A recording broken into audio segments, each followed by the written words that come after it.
cool here, but not that cool. We have been down in the 30s though. So See? Yeah, although when it's that cold, it's guaranteed that there will be no precipitation. So well, good. I'm sure, yep, here's somebody else. I'm sure we'll have people pop through, and I'll put this in the chat window periodically, but just that questions and whatnot we'll handle through the chat. So just look at your toolbar and see chat. If you click on that, you can type in questions and things like that. And I know there'll be some time for Q&A later. But otherwise, I'll get out of Anna's way and go for it. Excellent. Well, it is a treat to be with you folks yet again. You threw some fantastic questions my way, ones that unfortunately you couldn't quite get to last time. So I want to be able to try and hit them today. I don't know that I'll be able to hit them. I do know that I won't be able to hit them with the sort of depth with which I'd like. You folks made me scurry down all sorts of rabbit holes this past week for fun. And so it does help that I have a low fun threshold, but it really was fun actually to choose some of these. Somebody suggested, and I don't have the names of the people in front of me, so apologies for that I'm not addressing you specifically. One of the questions had to do with suggestions for 2 lament psalms or hymns. And I came up with a couple. One is, let me pull it out. I just went right now for the ELW. But I appreciate very much the hymn 614, There's a Balm in Gilead. And I appreciate that an awful lot for a variety of different reasons. But one, it's because embedded in it is obviously lament, but there's also trust and hope. And the fact that it comes from the African-American experience, I think, is really key, because there is tremendous reason for lament there, and yet as I've oftentimes said, I think they understood the gospel more than their enslavers. So I would turn your attention not just to that, but also to a variety of other lament spirituals. There is a wonderful woman named Krista Tippett. Some of you might know of her. She has a radio show that's published through National Public Radio. It used to be called Speaking of Faith. Now it's called On Being. But as I'm speaking, I'm just now remembering that she had a beautiful interview. She interviews all sorts of people, ranging from astrophysicists to Yo-Yo Ma to neuroscientists, just this whole span of eclectic curiosities. And she also interviewed a gentleman who was a singer of spirituals, who sang not only the spirituals themselves, but also gave history. So if you're looking for lament, maybe just pick up, just go to Krista Tippett or onbeing.org, I think it is, and do a search for lament. You'd find some further resources there. And then another one that is a favorite of mine and has been for some time is hymn number 600, Out of the Depths I Cry to You. That is a hymn that it was written by Martin Luther, and Luther based it on his favorite hymn, which was Psalm 130. And I find it fascinating that Luther's favorite hymn was essentially a psalm of lament. I'll read the whole thing for you, but it is quite short. But it begins, out of the depths I cry to you, O Lord, Lord, hear my voice. So somehow or another, the psalmist has found him or herself in the pit, right? And we don't know why, we just know that. Let you attentive to the voice of my supplications. And then there's this beautiful if you, O Lord, should mark iniquities. So we know whatever the person, whatever's past or befell in this person, it had something to do with sin. She or he did something that she or he ought not to have done. So if you, O Lord, should mark iniquities, should you pay attention to our sinfulness, Lord, who could stand, said the psalmist. And then there's this gorgeous word, but there is forgiveness with you so that you may be revered. And that one line is such a keeper, right? Because it shows that the iniquities, those are not the final word. And in fact, it's not quite clear whether or not the word is revered or loved, but there is forgiveness with you so that you may be revered. In other words, the forgiveness comes first. And that firstness establishes the relationship of trust, so that one knows that even though one has sinned, one can trust that there is forgiveness, so that therefore God can be loved. And interestingly, not feared, right, but loved. And that's an important segue to the next question that I'm going to, with great trepidation and tentativeness, try and address. Somebody asked the questions about lament in other traditions. And we have a wonderful Lutheran scholar. Her name is Kristen Johnston Langren. I would encourage you to look her up. In fact, naturally, I forgot her book downstairs. But she's a Lutheran theologian. She's out in Philadelphia. And she has done, I think, arguably the only systematic theology that is interfaith, that's based on interfaith. So she's a systematic theologian like I am. She tries to help people think about God and its consistency, the faith's consistency within itself and engaged with the world. But interestingly, she doesn't begin with a Christian framework, but with an interfaith framework. So she provides some really helpful resources in a couple of books that she's written, and of course presentations you can find. But in addition to her, as I was doing some research about it, most of what I found that was helpful and also, by the way, trustworthy, had to do with from the perspective of psychotherapy or chaplaincy. And so one of the approaches had to do with Islam and the tradition of Islam, and that in that tradition there is a deep sense of abiding love that exists between the believer and God. And so one of the approaches then was to think about attachment theory, which is some of us might know from parenting perspectives, that attachment theory says that the most important thing you can do as a parent in these crucial 3 years is demonstrate, the first 3 years of parenting is demonstrate that that child is loved no matter what, unconditionally. The alternate form of attachment parenting is that of authoritarian parenting, where the message is conveyed not that no matter what you are loved, but no matter what you have to obey me. So fear is the primary message as opposed to love.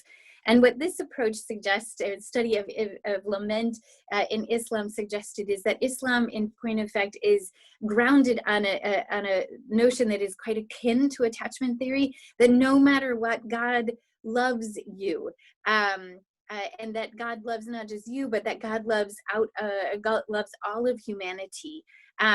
And in fact, there's a beautiful, and I would encourage you to look it up, just type in 99 names of God in Islam. And there is a beautiful, beautiful list of 99 words that, or phrases or attributes with which Muslims consider or reach out to God. 2 of them are worthy of highlighting: the preserver and the bestower of security.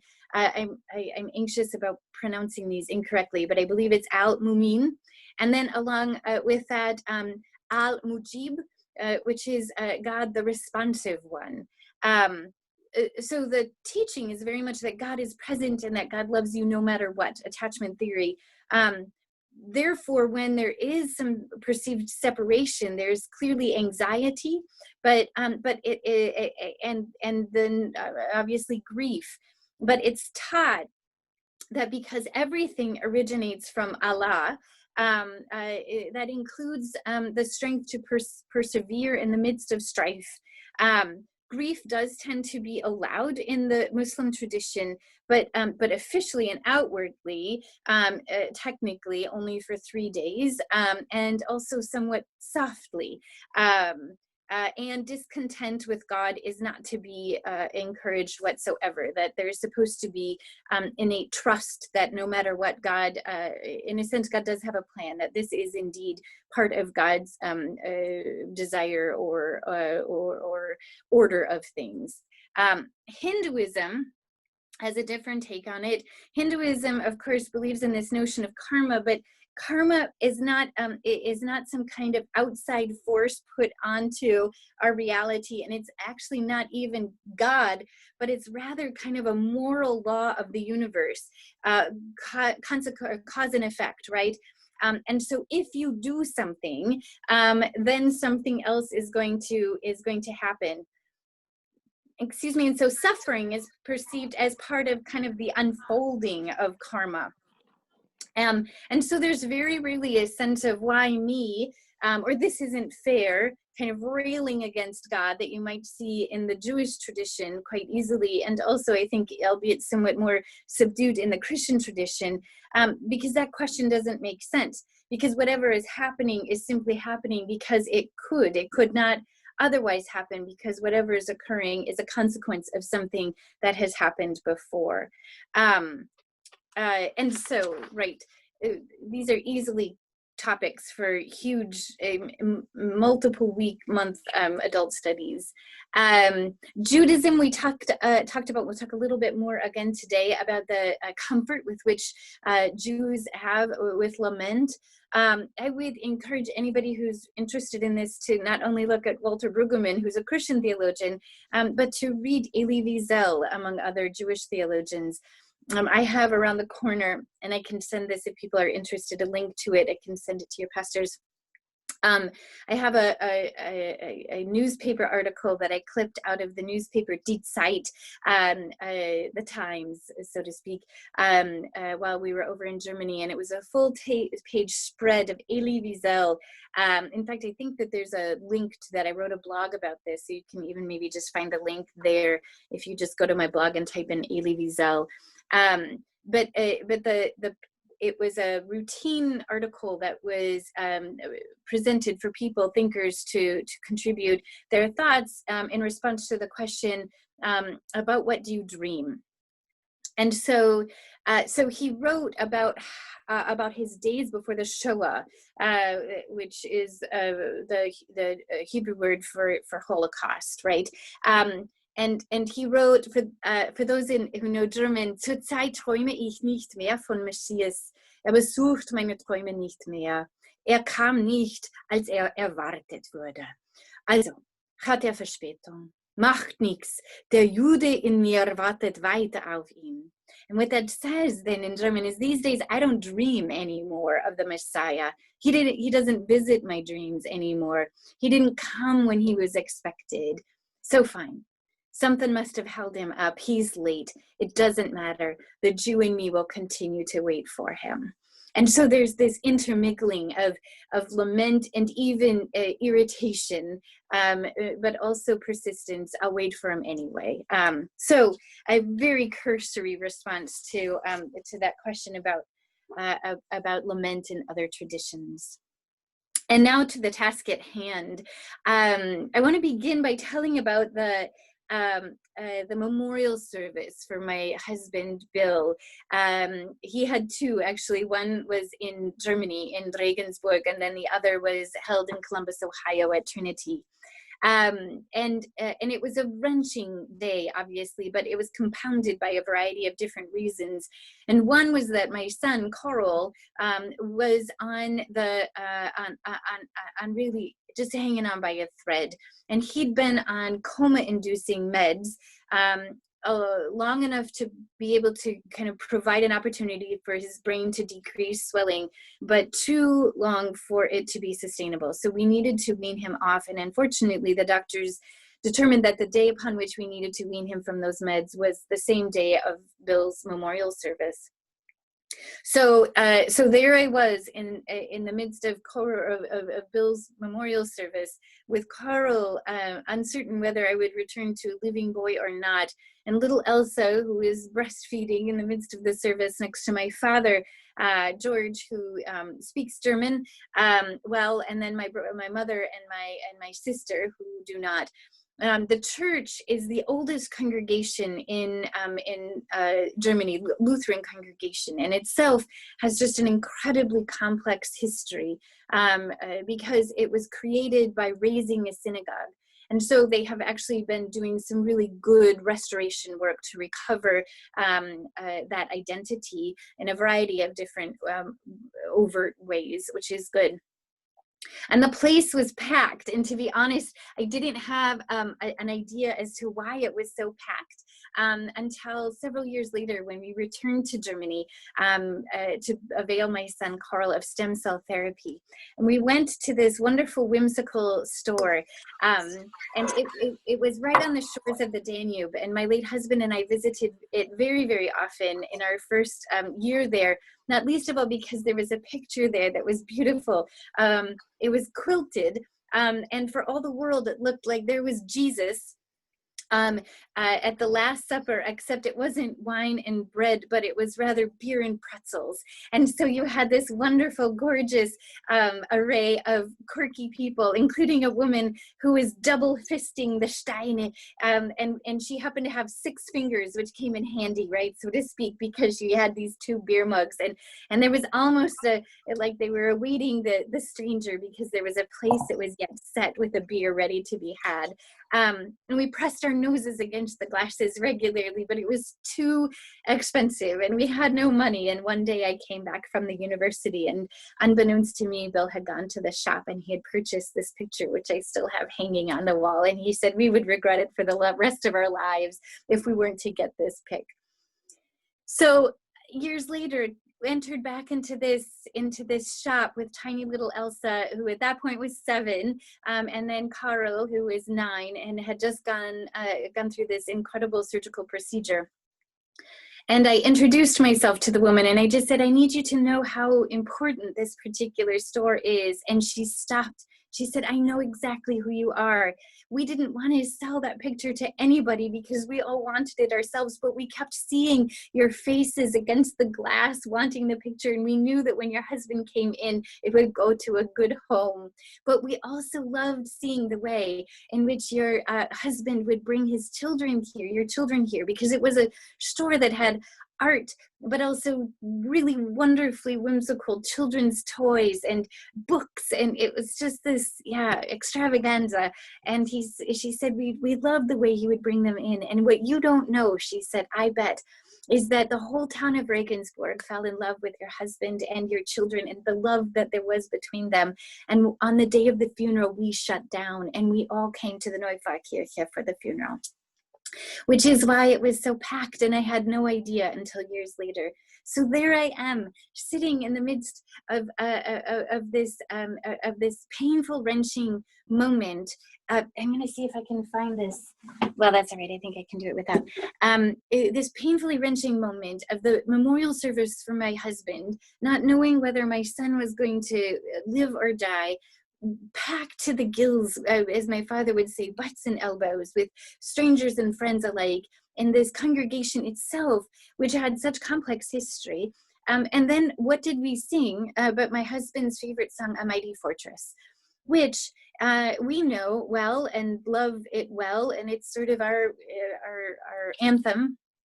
But it also has a complex history. In German history, it's one that's not typically sung because it's oftentimes affiliated with some nationalism.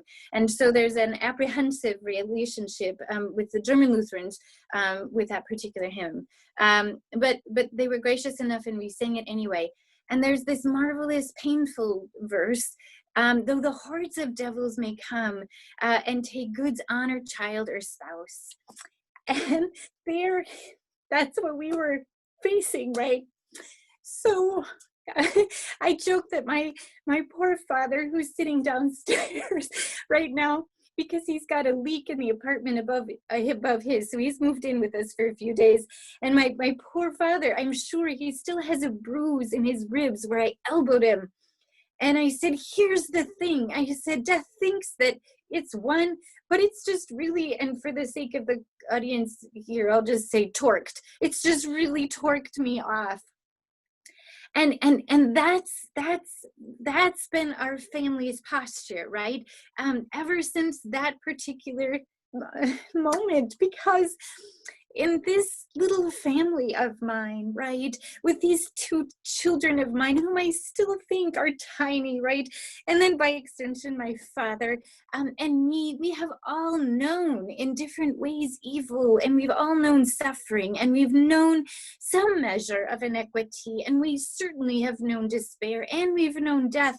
And we've known them, and we've acknowledged them, and we've protested them, and for good reason. But, and this was my point in the midst of the service for my late husband, if we become them, right? If we become despair, or if we become rage, we have ceded these very things more power, right? We've given them more energy, more despair and violence to be able to add to their arsenal, right? We've given death another win. And precisely because we are Christians, and I'll get to that emphasis in a moment, because we are Christians, as resurrection people, we're called, you see, instead to be ambassadors, not of despair, but of life. And that is precisely done in the midst of death. That is to say, no better way to reject death than to see it, to name it, as Luther says, to call a thing what it is, and then to reject it with life.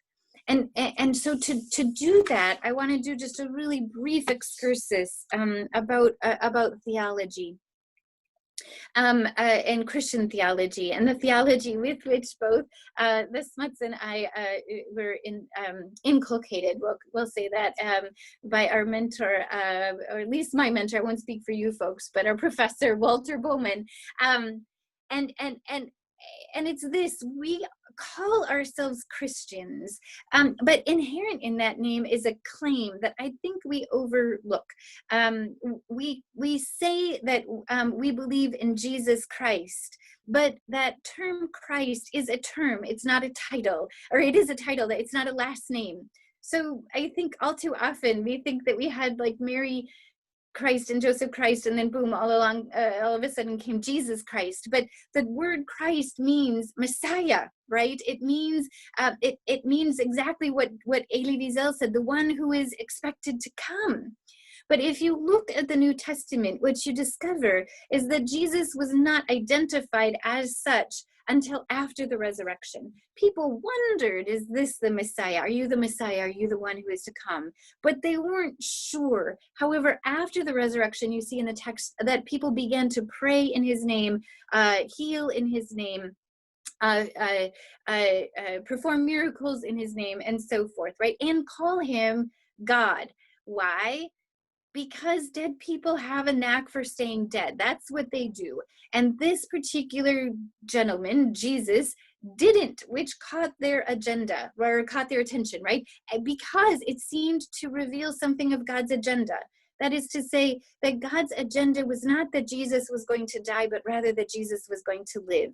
And that this was a message that wasn't just good news for Jesus, but was good news for the rest of us too.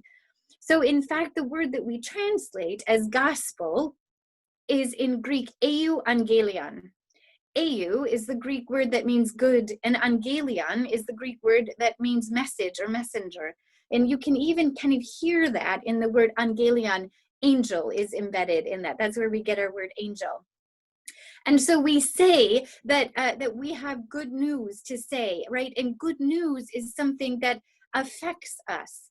I just mentioned before the call, when everybody got on, that I'm afraid that I repeat myself because this is such an important piece. So if I am, I'm looking at both of you to say, quit it, you did this already. But I'm passionate about it because we forget that we are believers in the gospel, which means believers in good news. So it doesn't matter to you at all that it doesn't affect your life that it snowed here and I have to go shovel. That's news to me, but it doesn't affect you so very much, right? If there had been enough snow so that the power lines had been cut and I couldn't connect you, well, that news would have affected you. That would have mattered, right? It would have shaped your life. Christians say that we believe that we have a gospel, we have good news that still changes your life, that still makes a difference. And that's because we believe that death still has a hold, right? It still affects us. So one of the exercises that I have oftentimes done, and I don't know that we have the opportunity of time to do it, but maybe that's something collectively you can find another occasion to do, is to think, what are deaths that still affect us, that shape us, that determine our behavior, our choices, our allegiances, so to speak? How is it that we decide who we are and what we do? But is it indeed that we are indeed shaped by this news that death doesn't win? Or are we still trying to preserve ourselves? So as Walt Bowman said, the Easter message, the gospel, the evangelion, is that now that you know that death doesn't win, there's more to do with your lives than preserve them, which is such a beautiful term, right? Because it invites us to think, how am I still allowing death to win the day, right? And how is it that we are invited to say, wait, hold that thought, it doesn't need to anymore. But moreover, I think it's really crucial that we recall who it is who was raised, and that we are Christians. It's interesting again that we don't call ourselves Jesusians. Again, it's the resurrection that gives us the identity, right? But the identity is based on a person, a specific person whom we call Jesus. Not somebody like Adolf, right? Because if we had an Adolf Christ, we'd have a very different vision of what God's agenda for the world would be, and we would have to align ourselves with that. But we don't. We call Jesus the Christ, which means that Jesus's history matters. Like, what Jesus was up to is what God is up to. And if it's what Jesus and God were up to, then it's what we're supposed to be about and up to too, if we're audacious to call ourselves followers of Jesus the Christ. So, for example, we see that Jesus fed, healed, welcomed, forgave, got angry, was taught, and least of all by women. And so what do we know about Jesus? Because when we throw ourselves into that, we also throw ourselves not just into Jesus's identity, but ours too, right? That was just a semester, actually I think a whole year of systematic theology right there. But I'm wanting to use that as a basis then for the rest of the conversation, because I listed all of these pieces, or some of these pieces that Jesus is about and did and informs us.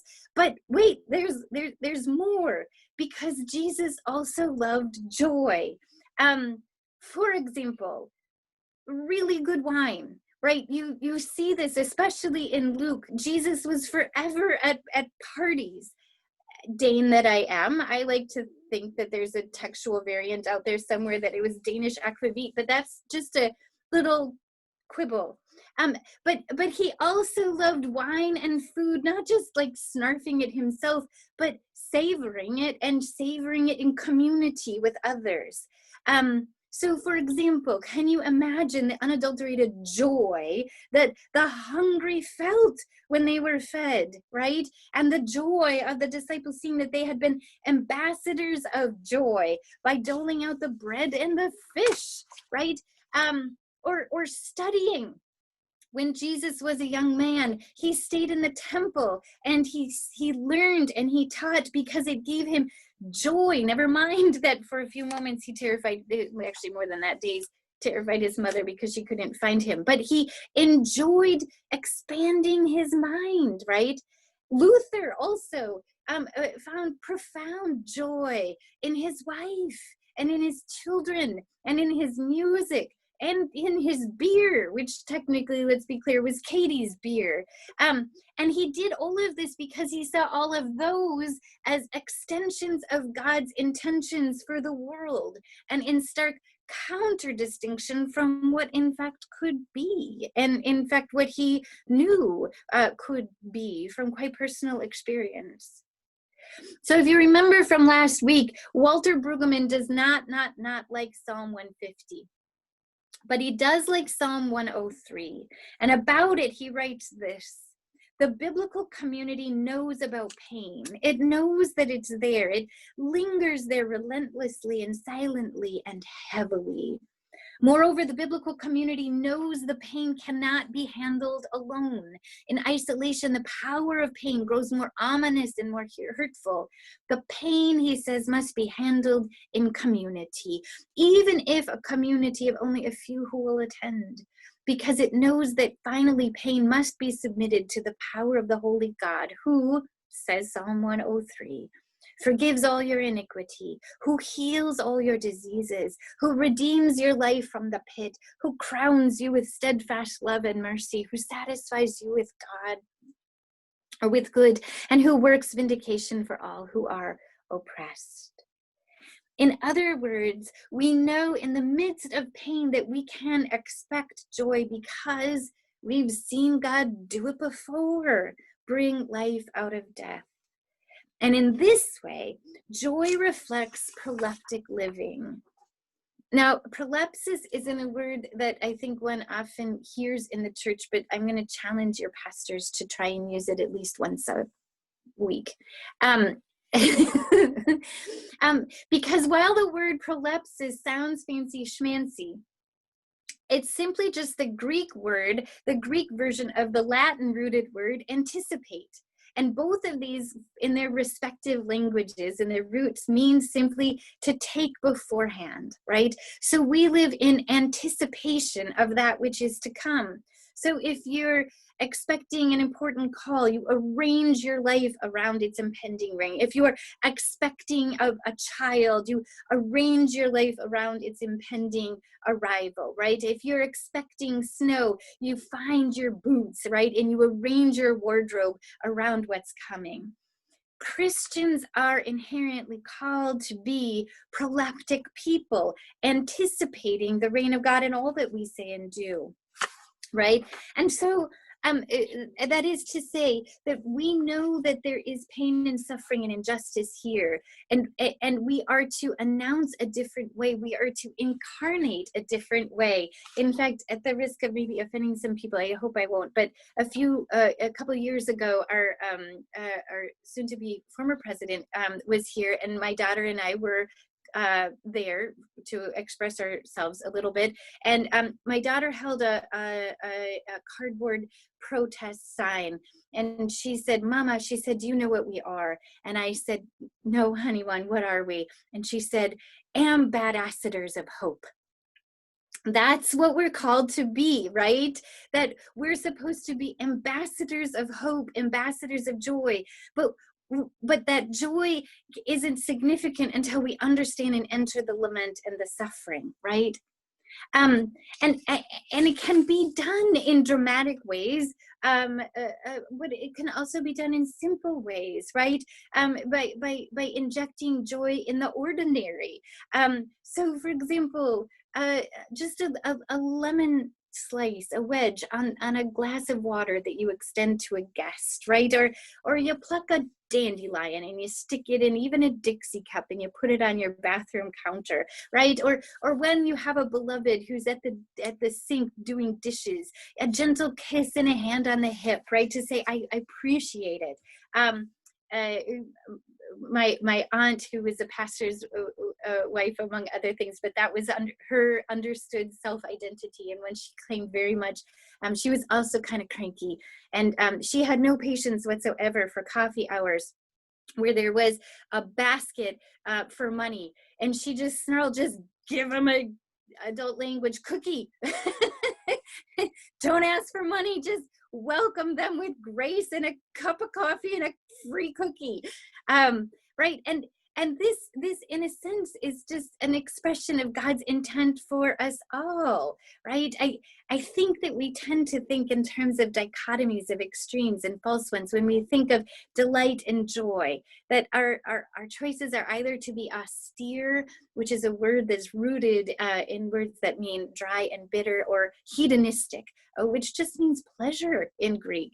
And I think we see it even in Matthew 11, where we stumble on this clearly annoyed cross Jesus who's prickled and miffed. For John, they came neither eating nor drinking, and they say he has a demon. The Son of Man came eating and drinking, and they say, look, a glutton and a drunkard, a friend of tax collectors and sinners. In other words, he was saying, no matter what you do, somebody is going to chew you out for it. You're austere and you're possessed. You enjoy the pleasures of life and you're a hedonist. But Jesus poxes both houses here, right? And I think he does while rolling his eyes. But I mention again this passage because I think that there is a hidden clue about Jesus in it. It was often enough that Jesus was seen eating and drinking, that the guy developed a reputation for being a glutton and a drunkard, right? He was known as a hedonist so much that not only did Jesus hear about it, but the accusation actually worked itself into scripture. So I doubt that Jesus was actually a glutton and a drunkard, but again, Jesus showed up at parties, seemed to eat and liked to share eating with others. And as I have often said, he did not turn the water into Kool-Aid. He turned it into wine, right? And really good wine. Now, to be abundantly clear, my point isn't about stamping holiness on gluttony or drunkenness, and it's not about hedonistic practices, but it is about noting that we claim to have faith in a creator God who sends an incarnate Son. And incarnate means embodied. It means enfleshed. And if we're enfleshed, if we're incarnate, it means therefore that we're part of the world, and therefore we engage the world. And so to wrap it up, today Jesus oftentimes said, salvation has come to you. But we have to recall that in Greek, the words that we translate as salvation is soteria. And that word doesn't mean salvation. Like, unfortunately, the word it does, but in a more full way. The word salvation, as I think we oftentimes hear it, is kind of laced with this hidden, you're gonna die and you better choose Jesus, right? Have you accepted Jesus Christ as your personal Lord and Savior? The implication being, if you haven't, you're not saved. But in Greek, the word that we translate as salvation is soteria, like I said, and that word means health, healing, and wholeness, right? So when we hear, today salvation has come to you, Jesus wasn't saying today you're going to die and then on the other side you'll be saved if you've accepted me. No. In fact, by the way, in Matthew 25, the separation of the sheep and the goats, there was no mention, which I think is the text you'll hear next week. There's no mention whatsoever about accepting Jesus in the passage whatsoever. Instead, it's did you feed, did you welcome, did you heal, did you give drink, did you visit, right? But there's no mention whatsoever about accepting Jesus. It's rather, were you ambassadors of hope? Were you ambassadors of joy? Were you ambassadors of salvation, health, healing, and wholeness? Remember, too, that the word salvation is a Latin-rooted word, and it is rooted in the same word from which we get salve, which means balm, right? There is a balm in Gilead, right? There is salvation, there is healing to be found. So here you get this juxtaposition of suffering and joy. Suffering is real, and we're to engage it by rejecting its acceptability. Where we see suffering, where we see illness, where we see brokenness and woundedness, we see the ways not of God. And there are two ways of responding: with acts of resistance, words and acts of justice and of compassion, and with words and acts, I believe, of joy, of being ambassadors of salvation, of health and healing and wholeness. And insofar as we are engaging today joy, I think even joy is a form of resistance. It's an announcement that death hasn't won, right? Or as I like to say in our little family, death is real, but life is realer. I hope we have enough time for conversation. What you got?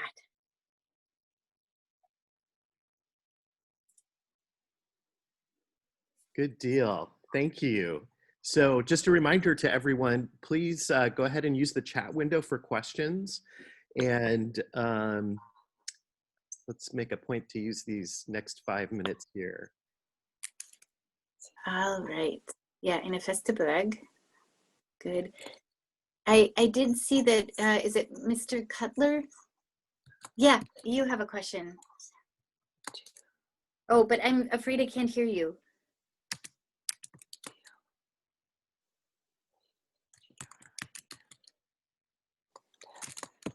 Okay, now can you hear me? Yes, I can. Okay. I heard a misspeaking, which I think was very profound. Instead of saying ambassador, you said ambassador. Technically my daughter is, and I'm okay with it, or did, and I'm okay with it. Okay, well, I Right. think that's very important. And it's who was it Representative Lewis that died? John Lewis. Yeah. Don Lewis. He said make good trouble. I think. Right. Yeah, be a badass. That's a good thing. Yeah. Good, Right. and sin boldly. Okay. Yeah. I first became aware of Psalm 136 through a piece of music we have on CD. It's technically the genre space music or meditation music, and it sets whale songs to music, and the whale songs then go with out of the depths I come to you, O Lord, oh hear my plea, and it gave me chills now just to think about it. These great, powerful, gentle beasts, which we see only on the surface, but they spend a lot of their time in the darkness of the depths. What's going on down there? Right. And that's where Lament takes you into the darkness of the depths. And then it connects with a concept in Eastern mysticism that appeals to me, which is the source of all being is emptiness. And that's emptiness with a capital E. Yeah. And that is because if there was any content to that content would be limiting. It would say what is possible, but it would also say what is excluded. And with God, nothing is excluded. So the source of all being is this infinite, eternal emptiness. And Lament takes you into that. It's to a place which is beyond all particularity. Yeah, absolutely. And I think I because I'm so immersed in these thoughts. So please tell me if I said this last time. But there's this marvelous a Roman Catholic theologian. His name is Anthony Kelly, and he talked about the difference between hope and optimism. And he says that we too often exchange those words, right? I'm hopeful that blah blah blah. I'm optimistic that blah blah blah. And he said, no. They're fundamentally, essentially different notions. So to express them, I am optimistic that when I go downstairs, things are more or less where I left them, right? And that's going to be that. I am optimistic that that's the case. But I am hopeful when I go downstairs that Carl will stand up and run and say hello. Right? That's the difference between hope and optimism. And the the separation between them is, in point of fact, as extensive as the separation between pessimistic and despair. But we never interchange those words, right? We know constitutionally that there's a different sense of pessimism and despair. So what Kelly points out, he says that optimism works within the realm of the possible, right? But he says it so beautifully. And again, you might see it if you go to the blog. I'm not trying to punch the blog. I'm just trying to say that I don't have the quote in front of me, but I think I've written about it. And he says that hope enters when optimism has reached the end of its tether. Right? That hope comes from outside of the system and it enters in where optimism has reached the end of its tether. And I think as resurrection people, we are fundamentally hopeful because dead people are supposed to stay dead, right?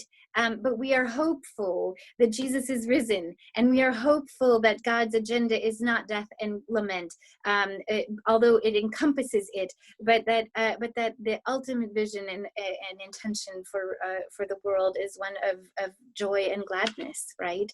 My mourning is turned into dancing, and that's our hope. I did want to get one quick last question in there. Marjorie, I'm sorry, has a good one in the chat window there. So it is an act of courage to feel grief at death and then find joy. Ah, that's a marvelous thought. Yes, it is an act of courage. I think I think it's an act of courage for Christians to feel grief. I don't think it's an act of courage for other traditions which see grief as fundamentally part of not just the human experience, but the faith experience. One of the most comforting things that was said to me post the accident was, I believe that God is weeping even more than you are. And that helped tremendously. But I think for many of us in the Christian tradition, it is an act of courage because we're uncomfortable and unfamiliar with the notion of lament, because we see it as a sign of betrayal. But I think it is also an act of courage to find joy again, not least of all because I think there's some feeling of guilt. So if we have lost someone whom we love powerfully, but begin to smile again, are we betraying that person, right? Or if we are aware of all of the suffering that's going on in the world, is it incorrect to hoist an akvavit, right? And yet I think that it's again a both and, which is, you can't get much more Lutheran than that, right? In a sense, all of it is true. The grief is true, but also joy is true. And it takes courage, I think, to feel both. The word audacious means fundamentally courage. That's the word, separa aude, have courage. And yes, but I love the framing of it as a matter of courage. Thank you for that gift. Well, I'm just going to go ahead and note that we're a minute over and worship is sorry. down on us. So, or at least on me. So at any rate, it's been so fantastic to have you with us, and we're so grateful for your word. And I hope the snow at least paces itself through the season for you. And hopefully we'll see you sooner than we have lately. But it would be a delight. And thank you everyone for being here. Thank you very much for the invitation. Thank you so much for coming. Thank you so much. Thank you. Bye-bye. Bye. Bye. Bye now.